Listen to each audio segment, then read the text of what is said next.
If students aren't using adequate finger pressure, their tone is going to suffer. Similarly to yesterday's video where I showed how to activate the string with the bow, we also have to activate the string with the left hand, particularly in slurs.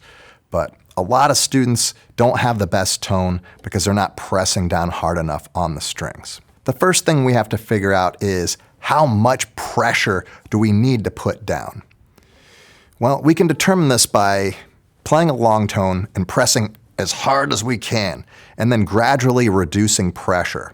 What happens? Well, the tone starts to distort. Some students have technique that makes this even more difficult, and they really have to use a lot of grip strength because they're not getting the best leverage onto the fingerboard. So we can have collapsed fingers, we can have pizza hands, we could be pinching with the finger and the thumb, the index fingers and could be turning white, and maybe we have bad elbow positions. Maybe we have Tyrannosaurus Rex arms and cellos and basses, and that's why we can't press very hard. The other concern is that we might not be consistent from string to string.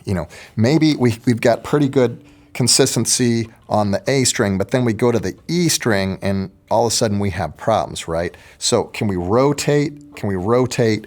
And so the thing that I like to do with this is just some basic elbow swings. We do some elbow swings so that the elbow is in good position on all four strings. We do this for the high strings and the low strings, and that might alleviate our Tyrannosaurus Rex arms. Once we start addressing these problems and our fingers are staying up nice and tall, the students are going to have to use a lot less of their strength to be able to push down the string because they're going to have better leverage approaching the fingerboard. So as I show you these next exercises, let's try to consider this and make sure that we're doing this on all four strings so that we don't develop any sort of bad habits on one string or the other. One technique that I use on all levels is finger tapping. Can we tap the string and make sound? It gets the whole class involved. They can watch each other. We can make a game out of it. Which section can tap the loudest? Who can do the best?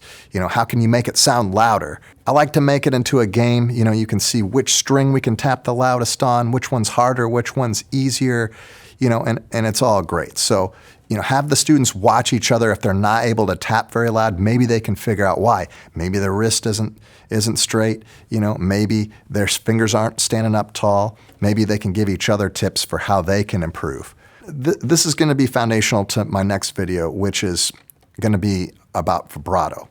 And, you might be thinking, the tone's not good. They're not remembering the difference between F sharps, F naturals, all this kind of stuff. I don't have time to teach vibrato. Well, maybe you don't have time not to teach vibrato because it really loosens up the hand and it gets things going in a way that you really can't substitute for.